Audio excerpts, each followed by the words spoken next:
This is a time where I sign in live with you guys to check out industry news, to check out all the stuff that just happened at SIGGRAPH specifically, art reviews, and just to hang out with you guys and offer a live stream where you can ask me questions or add comments or just hang out. So the agenda for today is to check out some of the SIGGRAPH papers, some industry news that just happened in the past month. So let's go ahead and head on over to our first article. The first thing I want to mention this month is that Modeler 2023 for Houdini has been announced. If you don't know what Modeler is, it's a fantastic plugin that's developed by Alexei Venzula. And this new release is pretty awesome because he did a revamp of the user interface. It is much cleaner now. It allows you to customize exactly how you want the context menus to look like. And it also has a nice way of categorizing all the different modeling tasks in there. Plus, you have the ability to have better tools with, it looks like, creasing with this right here. And then also, you have the ability to have better tools within the retopology mode as well. So this is the new context menu that I was just talking about, where you have all these nice things that are laid out, and you can customize these buttons and what they do. So anyway, it's just a really nice tool if you want to try to use Houdini in a destructive modeling workflow. It's a plugin that I recommend in my own modeling course for folks that are really serious about getting into it. So if you haven't checked that out, be sure to do so. I'm not affiliated with Modeler or Alexei at all. I just think that he makes an awesome tool here that's definitely worth a look. Also, speaking of plugins, we have another one coming soon that is a Perforce for Houdini. And this will get you guys excited if you guys are part of a big team or a major pipeline, because these tools will make it a lot easier to check out files, to manage different versions, to integrate your pipeline into Houdini. And so this is currently in development by SideFX' own Paul Ambrosen, and he's a lead technical artist at SideFX. And well, anyway, it's really good stuff. If you guys have ever worked on a major production, I mean, Perforce is there to keep everyone organized and to you keep track of different versioning of files and all kinds of good stuff. So definitely be on the lookout for that as well. Now, moving on to SIGGRAPH, which was probably the biggest news of the month, or the biggest events to talk about. There's all kinds of awesome stuff that just came out from NVIDIA. They released a ton of papers at this particular conference. And a lot of the stuff they were releasing had to do with neural technology. Specifically, the thing that caught my eye was the neural VDB. And what this does in general, I don't really know the details quite well, but this basically optimizes your VDB volumes here. It brings down the file size, the amount of disk space required to store a cloud like this, as an example. And so I believe the way it typically works is that with regular OpenVDB, you have this essentially not multi-threaded, but you have this storage on memory that's located, or that's indexed like this, where you have the big box and you have smaller sub boxes and smaller sub boxes. And you can actually kind of see that in Houdini as well.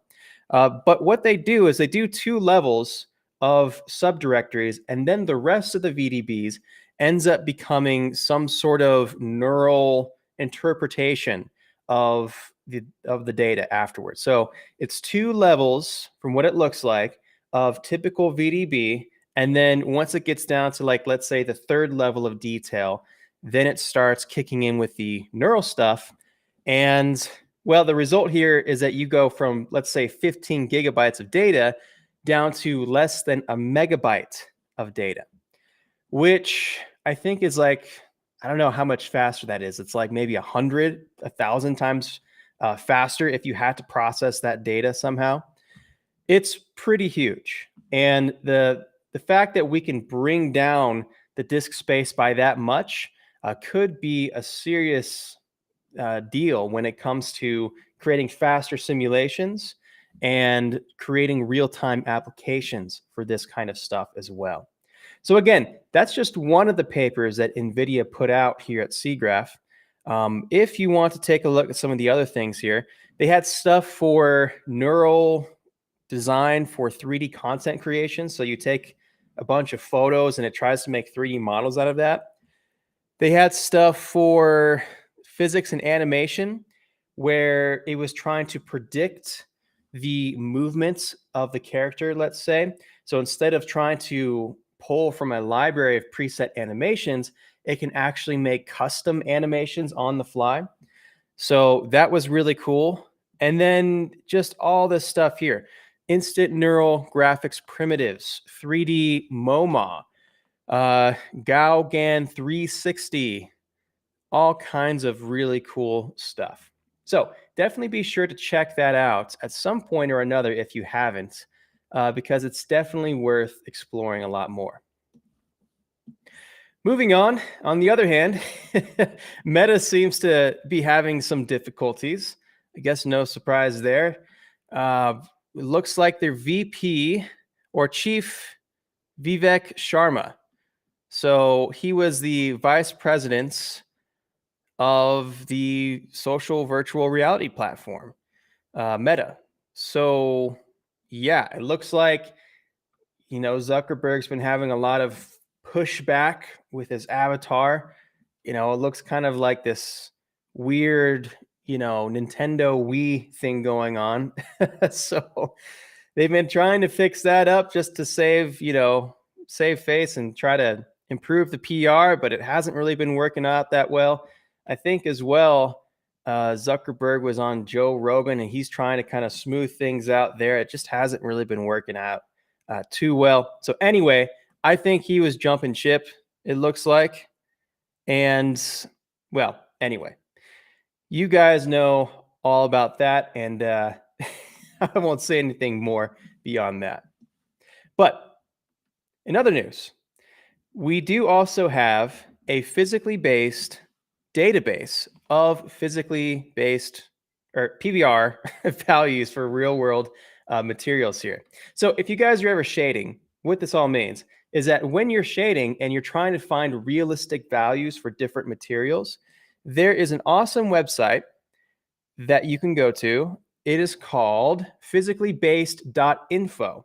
And this brand new website has all kinds of different materials. It has accurate color values. You can even change color space things right here. So if you're working in ACES, you could see what it's like to have an ACES transform on those RGB values, which is really cool. And you can even filter by render engine here. So if you want values for redshift, it's not going to make much of a difference here in this case, but you have all of this ready to go, which is really awesome. You could have photometric light units, radiometric light units. There's a lot of detailed stuff here. And it's also nice to have the density because that gives you information on subsurface scattering values as well. So a lot of really cool stuff on here. And again, this website here is called physicallybased.info. So as you guys are trying to shade stuff and you're trying to find a good base value for something, definitely check out this website. It seems super legit. Also at SIGGRAPH, AMD released a new way of calculating global illumination. So it looks like this is their own way of calculating it. I honestly don't know too much of the details beyond that, but it looks like this is kind of an example right here of this GI in action. And I believe you can read a variety of papers that they just released on how they do this on their website. So if you go to AMD, or actually you go to gpuopen.com/advanced-rendering-research, you can find all kinds of different publications on exactly how AMD is calculating global illumination. So if you guys are interested in real-time applications, if you're interested in just kind of seeing what's happening here in this space, then also be sure to check that out because, AMD creates good stuff too. Okay, we have another thing here, two more news articles, I believe. A machine learning based approach to contact deformations in 3D simulations. So, what that means is that if you want real time interaction with, let's say, like this finger, this hand right here, or I like these rubber ducks even better. You have like a control gnomon and you're trying to deform stuff in real time. This is a new paper that improves the quality and speed. So it looks like this is a full-blown quality deformation at about 2 frames per second. The paper here is at 25 frames per second, and then the lower quality, which is just kind of going everywhere, is at 277 frames per second. So I think the intended use for this is in real-time, like video games, let's say, or real-time applications, where you want that interaction, but you don't want all of that kind of jitteriness that happens with the current linear method. So I think that's the space that they're trying to go with in this particular example here. But anyway, I thought that was also really cool. For Houdini, maybe this has some applications when it comes to, I don't know, just getting some kind of quick vellum simulation out, or maybe not vellum, but just some kind of quick deformation happening. Who knows? One day, maybe that's something we'll see implemented in Houdini. If they keep expanding the real-time tools in Houdini, then this is the kind of stuff you might be able to see one day. So, yeah, there you go. That's another cool one that I thought you guys might enjoy. Now, if you don't know, Houdini also has a huge list of all of their talks on their YouTube channel. So if you go to their YouTube, just go to their videos, you have all the different SIGGRAPH presentations. And as you can see, I haven't watched nearly enough of them yet. I've been really busy watching stuff for my next course, which is in fluids. But at some point or another, you guys definitely need to check out all the different presentations that were there. There was a lot of good ones that Side Effects had put out there. So that is also there as well. Okay, well, let's go ahead and move on to some art reviews. As always, you guys can jump in with comments or your own thoughts at some point if you want. I'm kind of keeping like a side eye right here on the comments if you guys want to follow along. But basically put, the next part here is all about art reviews and specifically constructive critiques. I think it's important to not only look at artworks and appreciate them, but also as Houdini artists ourselves, try to think of ways that we can improve others' artworks so that when we approach our own, we can improve ours in a similar way as well. And hopefully it just makes everyone better by offering productive critique and observations. So anyway, let's go ahead and check out some of the things that we have here. This first one, here we go. Let's try this. There we go. This first one here is by Hassan Mandoor. And this is a beautiful waterfall simulation that he put together using Megascans and the flip tools. So there's Megascans. Love that breakdown, by the way. Fantastic breakdown. Just really quick, kind of shows you how it was all pieced together. And then we have this waterfall. Let's check it out again here. We have multiple layers of simulation, which, by the way, is really, really important if you want to create a large scene like this. So that was really good. It's all about layers when it comes to a huge flip simulation like this. And the first thing I want to mention here, if we go forward a little bit, I love how this is all pieced together. And I would say the first constructive bit of critique I would have is just down here in these little volume areas. Right now we have a smoke simulation coming up. There's a lot of disturbance in that, which I imagine is something you would probably have in a waterfall simulation. Specifically, you would want to use a continuous form of the disturbance. And It's looking good, but it feels more like a smoke simulation and a little bit less like a waterfall sim.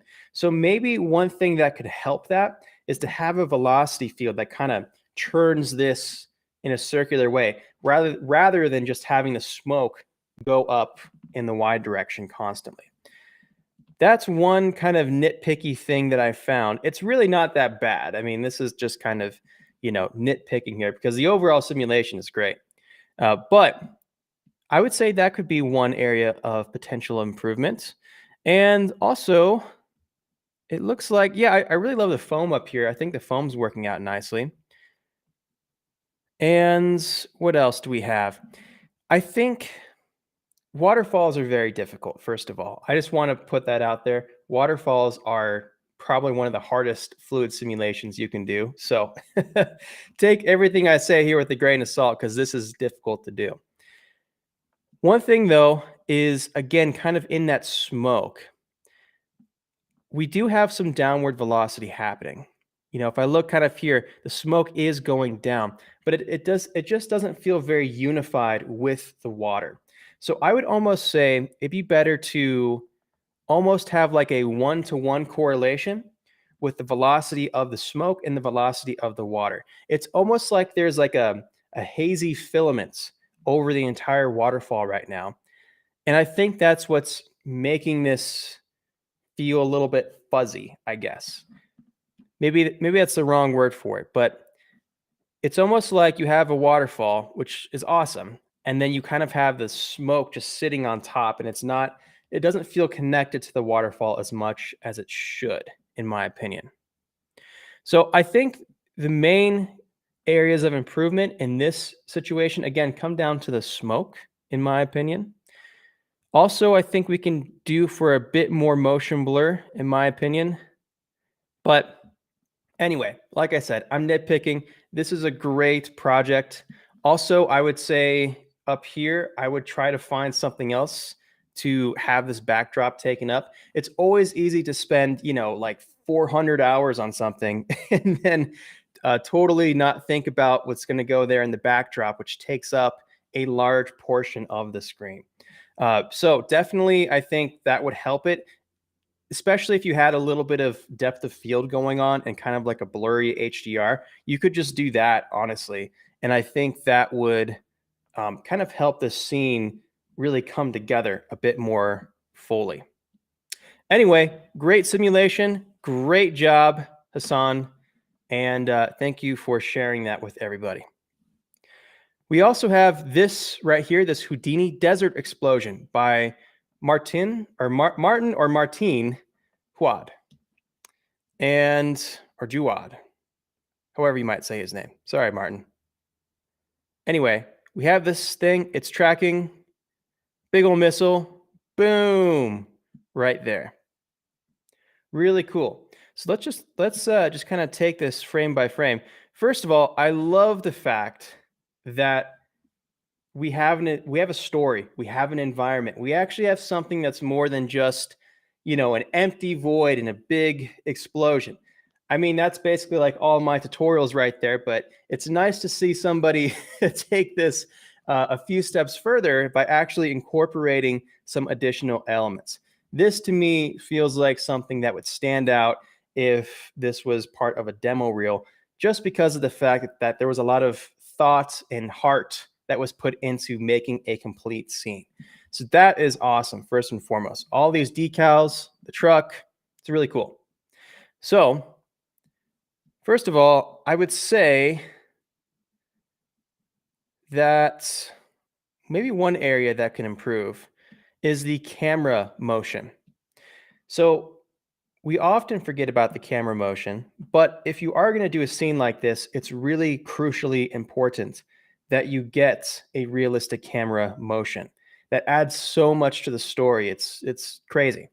So from what it looks like here, it looks like we just have kind of a gradual, perfectly smooth animation to panning up to this missile. So we go like that, and then it kind of, goes like that, and it smoothly, just kind of tracks this thing and it comes down. In reality, if you were filming this and you looked up at a missile, it would not be this perfectly smooth thing that then goes down like that. It would be like a quick jolt. It would be kind of shaky, probably a little bit, and then it'd come back down. So if you wanted to get a really realistic camera in that situation, what you could do is you could just take your cell phone and just track some footage. Literally, take a cell phone, just have some footage, get a decent track on that, and then export that animation to a camera. And that will be perhaps one of the most realistic things you can get because it's actually taking the motion that you had when you had your phone or your camera and you were panning it around. So that's probably the most ideal way of having that animation in there. But even if you didn't have that time, you could still just put a little bit of a noise to give a camera shake on that camera, and that would make a huge difference here. Anyway, that's all cool. We have a pretty good smoke trail.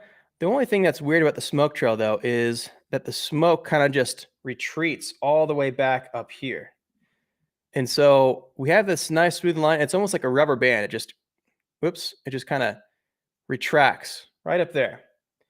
So that's kind of weird. I guess it is kind of the shockwave, though. So that does make a bit of sense, I suppose, if it was a shockwave that pushed it up there. So I don't know. Maybe that's maybe that's actually some awesome detail right there, but it's just something that I noticed there, and maybe aesthetically it could be debatable. But anyway, on the actual explosion, though, we have that. I think, well, first of all, I love how unique this looks. I love the debris. I love the fact that we have that shockwave. I think one of the most successful elements in this whole thing is the shockwave. We not only have one on the ground, like multiple layers on the ground, but we also have one that's like a sphere around the impact, which is really awesome. The environment probably be improved a little bit. It's easy to blend it into an environment like this, but if you had like footage or you had something that wasn't like monochromatic CG, that would be a little bit more difficult. Here nor there, though. I think that that's okay. The main focus here is on the explosion. And what else here? I love the unique shape. We have all these different spikes coming out. I definitely think, though, that the blend between the spikes and the main plume could be a little bit better. And I think by better, I mean it would be nice to see a little bit more of the plume happen. Or at least if these spikes go out, it'd be nice to see them turn into a plumy mushroom cloud like this. Because often what happens with explosions is that you have the spikes and then they kind of morph into these shapes right here, where you have this kind of mushroom, shroomy looking explosion shape happen. So either blending into the shroomy shape or just bringing out that shroomy shape a bit more, I think would be awesome for this. The debris is really cool. I think that some of this animation kind of suffers from not being timed 100% right. I do love how it's slow, like right about here, but I think the initial impact needs to have a bit of a faster initial burst outwards. It's almost like when a huge bomb like that goes off, it just instantly fills the whole sky and then it goes slow motion. Whereas this is just kind of more of like a linear motion that just kind of comes out. But anyway, I think that this is really cool. I love the shapes. This stuff also, by the way, is very, very hard to do in Houdini. So, I'm nitpicking here. I'm just coming up with ideas that I think could be improved. All in all, though, a big congratulations to Martin or Martine on just completing a project like this, because I do realize how much work it really takes to put this together. And all in all, fantastic job. And again, thank you for sharing. So we have that and the waterfall. Really cool stuff. Okay, we're going to move a little bit faster here just because I don't want to make this too long here. But this here was a cave environment made by Charkin. And it looks like this is a combination of a paint over as well as some elements with Megascans and Houdini. So first of all, really cool concept. I love it when you have these big old faces carved into the mountain, kind of like what is it, Mount Rushmore kind of a deal, right? Or, even Lord of the Rings, you have these like massive stone statues as they're on the river. It kind of reminds me of stuff like that, which always is cool. It kind of is a thing in the environment that alludes to something in the past. Which, if you guys are looking for inspiration on a project or you're trying to look for motifs that work really well, take a look at something that alludes to the past in some kind of way, like this. The statues were built there by some ancient civilization, perhaps, and we are looking at a historical artifact. That kind of stuff is always super cool, and it definitely always sets a cool vibe when you see that. But anyway, that's what's happening right here. We have a little bit of lights coming in from the top right. We have this. I would say one of the first things I would offer as constructive critique would potentially be just the overall contrast. And, I think right now we can do for a little bit more contrast, especially in areas like this. Even just a simple vignette would probably help out a little bit more here on the lighting. I do love how the light is affecting these faces right here. I think that we need another bit of light, perhaps as a rim light around this character right here. You could still keep the character in the dark, but if you had a rim light, I think it would allow us to kind of direct some of our attention down here. Right now, all the attention is right on these faces, which is really cool. But I feel like the intent ought to be also down here with this character, with this explorer who's going in and shining a flashlight. It's almost like my eye first went here, and then it went to maybe this little red zone, and then it went down here to this character. And so I feel like if you had a rim light there, maybe even a rim light along here, that would help layer this out a little bit more. And that I think would be really effective. And then also, if you layered this out with a bright rim and a dark foreground along here, that would also add contrast and help that area become a place of focus. So that would be a really cool thing to do along this zone. And like I said, I think it can just use a little bit more of a mid-tone contrast to really have this pop out to help your brights stay bright and your darks stay dark. And as far as like Houdini critique might go, I think that the texturing on this rock could be slightly improved a little bit. We do have these horizontal cuts. That's kind of cool. But to me, this kind of seems like wet clay a little bit. And if we had some like moss or we had some, additional elements breaking up this texture, I think that would go a long way in the situation. And it can also help you achieve a better scale if you had really small areas of detail or like really small patches of moss make this thing feel like a huge object. Right now with these large cuts, it's making the statue feel kind of smaller than it should be. And so if you are going to have these large features, I would just say definitely make sure you have areas of contrast that are really small so that it stays big and it feels like a giant, face that's on the wall. Anyway, all in all, really cool concepts and something to bounce your own ideas off of in the future as well. Okay, this one here is from Dylonel Fuego. This is a really beautiful little bee simulation. I love how whimsical this thing is, first of all. Kind of, has a nice curvature to it, comes out to the lighting. I love the lighting as well, very cinematic. You get all those God rays that are from the bee, which is a great idea. And it's just kind of teasing between the bee and the pollen, which I think is really great. So all in all, I really like this piece a lot. Things that might improve it, I would just say breaking up this background a little bit. We just have a solid black backdrop. But if you added just a little bit of texture of some kind, heck, even a super blurred out HDR, just some different splotches of color, that I think would also go a long way in helping this whole thing out. Because when you have a render, yes, we think about the subject, but you also have to think about what percentage of the frame is just black or just has no detail whatsoever, right? And in my opinion, I think it's good to have at least a little bit of detail in what is made up of right now of about like 50% or more of the frame. So, like I said, just little splotches of color, just a little bit of detail in that backdrop. I think it'll really take this thing even further. But I love the concept. I love the animation. This is a really great simulation and great job. Okay, this one here is by Alexander Eskin. This is a very creative cloud breaking apart, kind of like a piece of bread or something like that.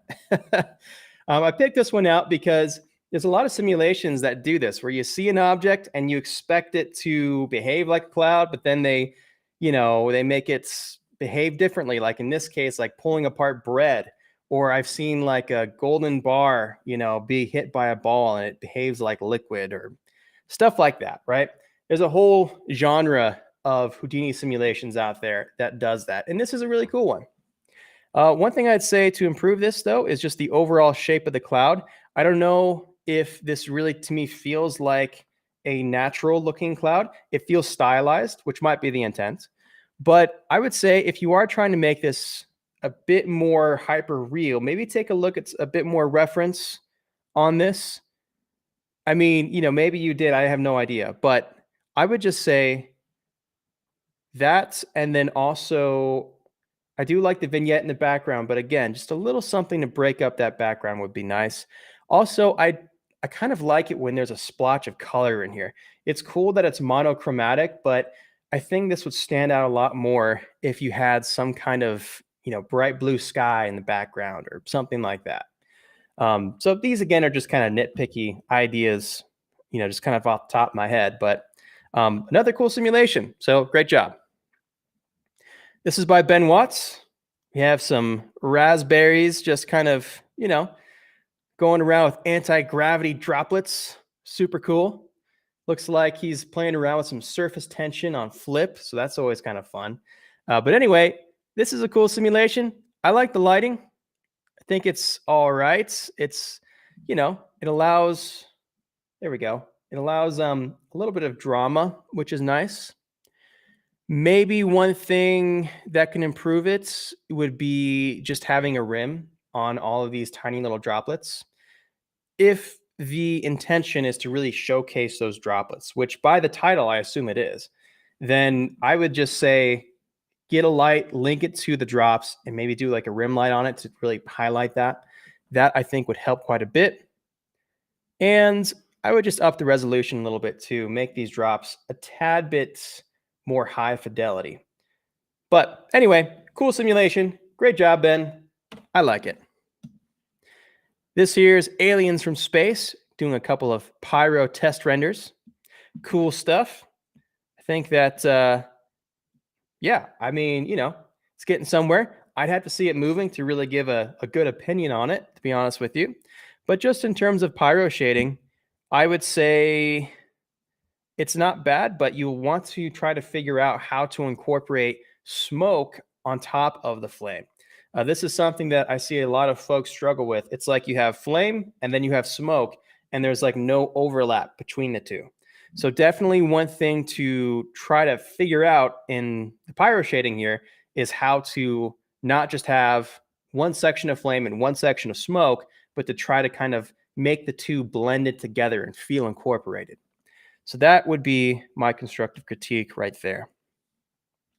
This here is by S. Hossein Izadi, and I think this was done using a combination of Houdini, 3ds Max, and V-Ray. So first of all, the render looks awesome. I love this. Really cool idea, really cool stylization of all this. The smoke looks awesome. You have this viscous smoke going on. And we have a little bit of a breakdown here. We have all these height fields and this interesting lighting, multiple colors of lights, kind of this interesting neon almost like nightclub kind of lighting scene happening right here, which is awesome. And then you have the smoke, which I believe was done inside of Houdini. You have some chromatic aberration here towards the edges that kind of gives you that rainbow looking effect, that rainbow distortion, which works really well here. And overall, the shape of the smoke is just really awesome. One thing I want to point out here, you guys, is that when you have an interesting backdrop like this, or when you have an interesting terrain to work with, or some kind of collider, that's what's going to give you interesting looking smoke like this, or it's one of the things, right? You have an emission, it may come in here a little bit towards the top, but what gives you those interesting shapes is the collision with this stuff right here. All of that detail will find its way into your simulation, and then that's what gives you this really interesting looking effect right here.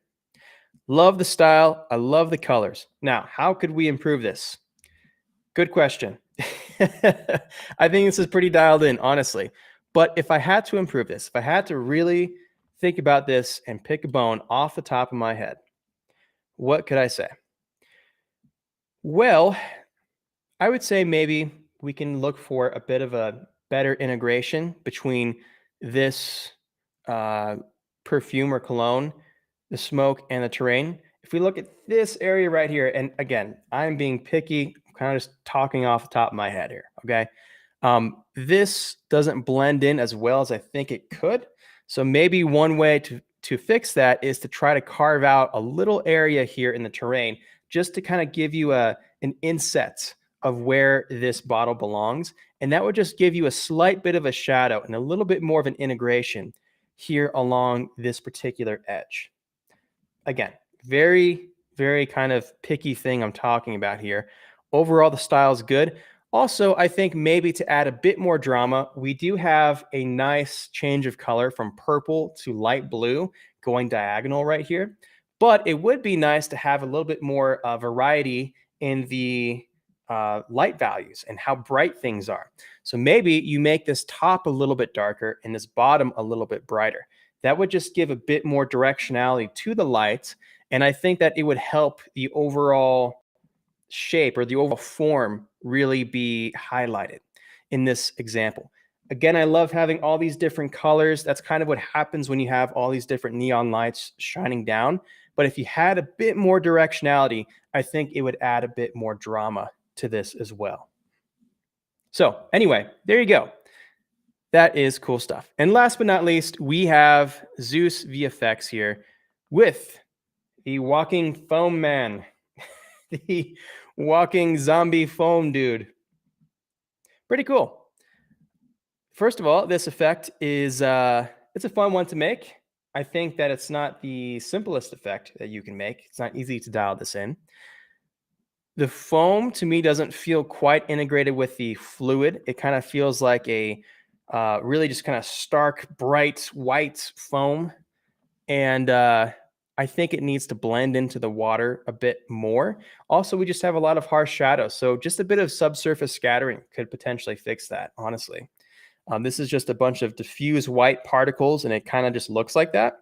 But if you had some subsurface scattering, it would help the light, go through that medium a little bit and hopefully blend itself nicely to the water. Anyway, this is a fun experiment. Good job. I think that this is a successful little, Houdini scene. All right. Well, that is a lot of stuff. So if you've been watching all the way through, good job. Anyway, what I have coming up this next month is flip fluids. I'm working on that. It's a brand new course.